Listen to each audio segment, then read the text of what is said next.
I am with Shreya Vahora, who I want you to think about anything around healthy living. She is the one to go to. So global premier brands like the Ritz-Carlton Four Seasons, like those brands, work with Shreya and her firm based in London, but she works around the world. When I say healthy living, Shreya, what does that mean? Creating spaces that heal you from the inside out. So What? Wait, yeah, wait, so wait. like Give me an example. so if you think about it, there's so many stresses in our life and we never really think about what we put in our body, but we don't ever really think about where we put our body. And that has a massive interaction with our body. So if you think about when you're sleeping, so sleep we know is fundamental for our recovery. But actually there's lots of different things in our bedrooms that are there that are stopping us from actually really getting that deep reset that we need. So we might be getting 8 hours, but probably it's more like 3 or 4 when it comes to actual recovery time. That's serious. So what kind of things can we do to make it so we're getting real good sleep?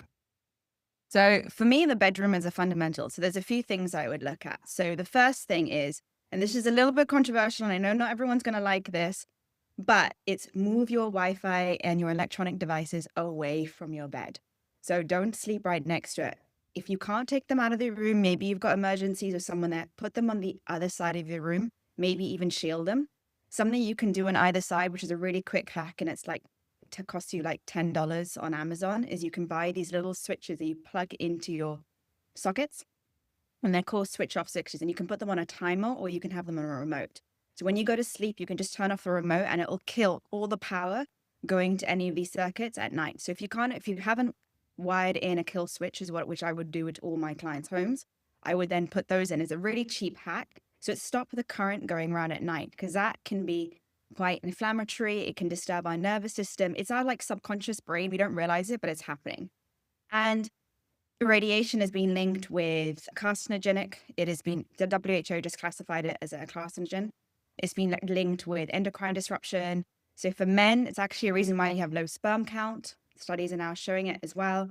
So, there's a whole bunch of other different things with that. So that's one thing I do is on radiation. And I just want to make sure, because you were saying remove the phone and Wi-Fi. There's two different things there, right? So we have 5G or whatever you're working with. You have the electromagnetic radiation, and then you have the Wi-Fi itself. Are those two separate signals that you're trying to remove from the bed? actually you've got a few different signals. So you've got your Wi-Fi, you've got your Wi-Fi signal.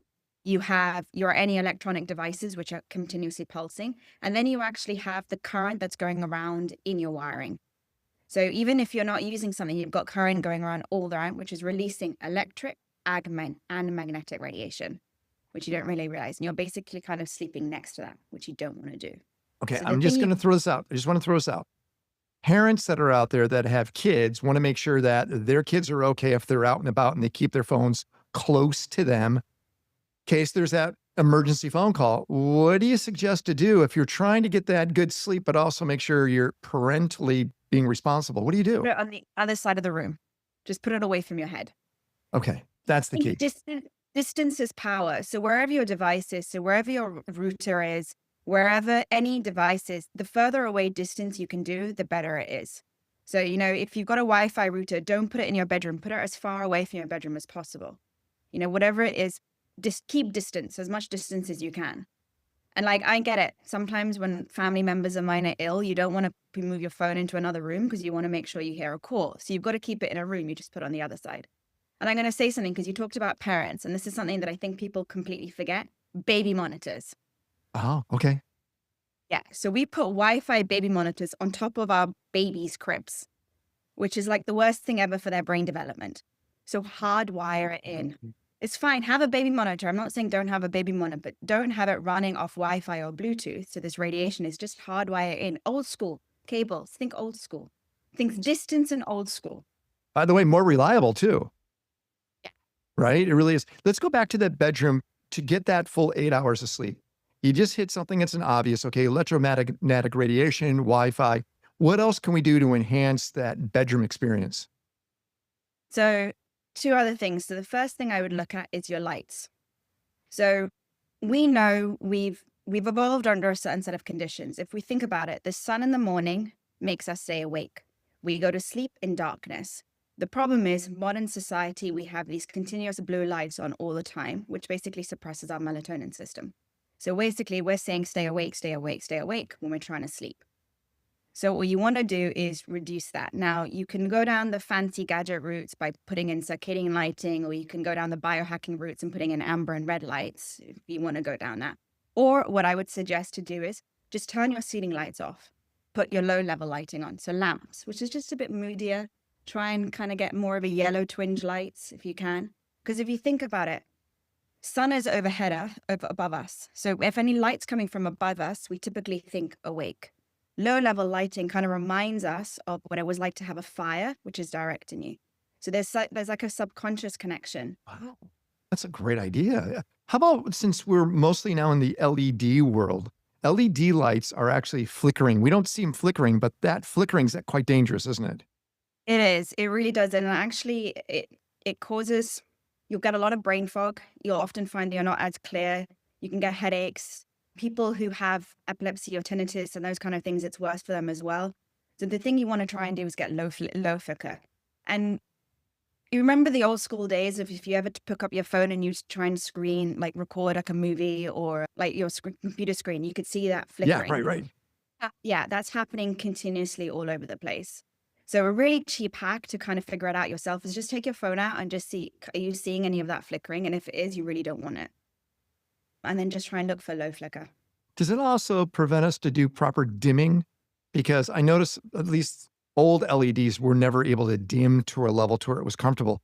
Do we have the proper dimming lights that are out there now? Anything you would recommend? Yeah, there are a bunch of different dimming ones. I won't specify anything now because it depends on where you live and where you're at and what your system is. Since But since we're hitting the bedroom, which I think is great, let's start with there and let's just have you on more often. Let's talk about, we talked about radiation, we talked about lighting. How about the actual bed itself? What can we do to make sure we have a great experience there? that's the next thing for me is your fundamentals what you're sleeping on. Because you think about it, you're lying on it for 8 hours. I think we forget that actually we absorb things through our breath, we absorb things through our skin that goes into our blood. So you want to kind of think about what is the material, what is it made of? So are you sleeping on something that is a flame retardant plastic foam mattress, which is typically going to have a lot of endocrine disruptors in it. It's going to have a lot of VOCs in it. It's going to have all these stuff in it, these chemicals that are just being absorbed and bombarding our body through those 8 hours you're sleeping at night. What you want to do is try and think of natural materials that actually will allow you to breathe a lot better. I don't know if you've ever woken up, if you someone to go to hotels and stuff and you wake up really sweaty and you just feel like you're in, and it's often because you're perhaps sleeping on something really synthetic. It doesn't allow you to breathe really well. So that's why you often get sweat. So it's really bad for the menopausal one because they sweat continuously through the night. So actually what you want to have is have more, maybe a natural wool mattress. You want to go for linens and organic cottons in your bed linen. And you'll actually find you will sleep so much better. And they're also antimicrobial themselves as well. It's not just that. I mean, you want, like you said, the synthetic stuff's cheap and you can Yeah. see it almost everywhere, right? It's easy to get synthetic. It's actually harder to find natural, and natural would be not just more difficult, but once you have it, you notice the difference, right? If you're laying on natural fibers. Yeah, you notice it completely. And it's a lot harder. Sadly, it's more expensive, which I find is very frustrating. I think it's this whole thing of we've made a lot of unsafe things really convenient because we think about costing but we don't really think about the health aspect. How about now what's around your bed? So when we get up to wake up in the morning or in the middle of the night, what should we be putting our feet onto? Do we just slide right into slippers? Or is there a rug that's there? What do you suggest the flooring should be? So flooring, you want to try again, remove synthetics. So think natural wood floorings, not vinyl, because again, vinyl is covered in kind of different layers of toxic coatings that again can disrupt your hormones, can be neurological disruptors. They've been known carcinogens. There's a bunch of different things. So think, natural, if you can get natural wood flooring. If you're getting a rug, choose a natural fiber rug. Again, that's really nice. It actually feels really grounding. When you walk a natural wood floor, it feels really great for our Does. body. And then there's something known as neuroaesthetics and biophilia. So there is an innate connection we have with the natural world. So it actually makes us feel better. And there's a reason why. It's because we've evolved in nature. So when it makes us feel grounder, it makes our stress reduced. And there's studies to show this. There's studies to show that, if you look at organic patterns and things like that, you can lower your stress down by 15%. If you see it, if you things, so I think we're forgetting that we need to kind of get connected a bit back to nature and earth, and you can do that. So think all natural things. And then the other thing that you could do if you wanted to hack it, be a bit of a biohacker and a bit more grounding stuff when you think about it, is you could put a grounding mat. So I have a grounding mat underneath my bed, so a grounding sheet. So that basically means is it connects us to the earth's natural it connects us to the natural electrons in the earth that are going around. So if you think about it, because of all the radiation and all the things that we're absorbing, we're positive. We want to be negative. And so the grounding mats can do that for us. But you've got to be really careful to make sure that you get an electrician to test your grounding socket first. Because especially in the US, because you guys don't have a grounding plug, you need to get, but a lot of them in the UK and Europe, we have the grounding supply. So you've got the 3 pins, we have the grounding supply. But sometimes electricians and things do something wrong and that supply isn't actually grounded.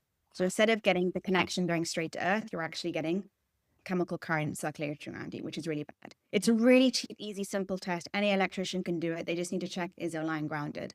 Okay, since you did mention biohacking, I just want to say, since you look at Ariana Huffington, Brian Johnson, Dave Asprey, they say the most important job in your life is to get good sleep. That's what they say. They say sleep is everything. And one of the biggest things I see that people do in their bedroom is they put a TV.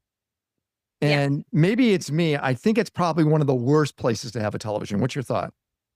Oh, terrible. It's a terrible place to have it because so there's a few reasons for it. So the first reason is you kind of want to associate your bedroom with sleep.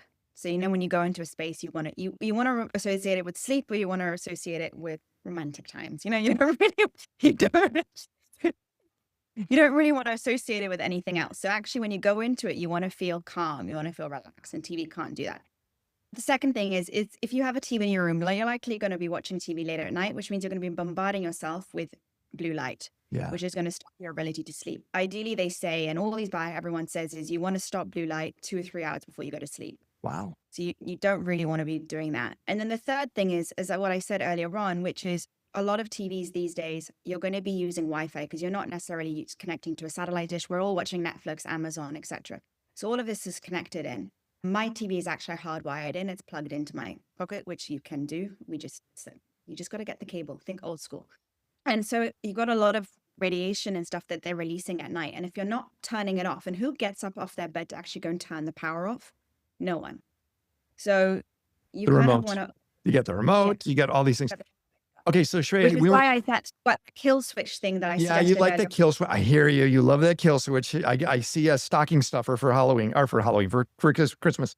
Last thing, since we've gone through just the bedroom setup, and I know I mentioned a lot of big global brands that you work with. Are there any well-known brands that hotels or resorts we stay at that take this stuff in consideration? So I think the ones there are a few of them. So the Equinox obviously are doing a lot at the moment for sleep sanctuaries. The Equinox hotels are doing interesting things there. Six Senses, again, have a lot of wellness stuff. Oman is another one. What I would love to really see more of in the space is it not just being the gadgets and what we put in and the kind of the spa and the clinics and that stuff, but actually seeing more in the space of how is the room being built? So what's the construction material? What is the stuff going in it? Oh, wow. So not just the superficial stuff, but also all the way down to the foundation all the way up. Yeah. I feel like often when we think about it is we do what I'd say is makeup. We think about the makeup of what we're putting on top of the surface, but we're not really fixing the acne below. We kind of need to fix from the acne and then put the makeup on top. And it'd be great on like Airbnbs, it says natural fibers or something that doesn't exist right now. It'd be great to have that on an Airbnb. Yeah. There's a really interesting company called GeoVital, and they're one of the largest companies teaching people about electromagnetic radiation. And they've actually coming up with a bunch of hotels in Germany and Austria that now have, EMF free. So Shreya, people want to find you, Substack, LinkedIn, where do you suggest them to go? Yes, please go to my Substack called Vibrant Living Labs. And there's a lot of takeaways in there. I try and get into deeper into a lot of topics to help people kind of navigate the space awareness is a big thing that I really want to do because I think we need to bring the power back to ourselves. Shreya Vahora, thanks a lot for hanging out. Thank you.